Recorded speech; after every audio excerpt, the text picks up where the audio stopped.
কাকু এটা অ্যাকচুয়ালি এইটা হচ্ছে মেইন ক্রসিং। রেবেকা তুমি যাও, আমি নেবো। আমার ভয় লাগছে। আরে ভয় কিছু, ধরে যাবে রেবেকা। আমি পিউকে রেখে যাবো আমি।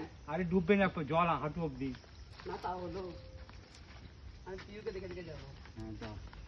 সুন্দরবন শুরু হলো এখান থেকে। সুন্দরবন শুরু হলো। ভালো হয়েছে হিলটা পরে আসি, রেটে পরে আসি। এবার গভীর জঙ্গল।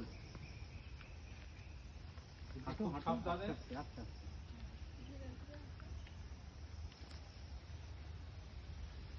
এই জঙ্গল দিয়ে মাঝে মাঝে বাঘ চলে আসে। মানব চলে এসো, মানব চলে এসো। না না কিছু অসুবিধা নেই। আরে কিছু নেই। আমার ভয় লাগছে। তুলছি তো। কিছু হবে না। চওড়া তো? হ্যাঁ, ওইভাবেই পাটা কাজ করে ফেলো, তার পুরো ব্যালেন্স থাকে।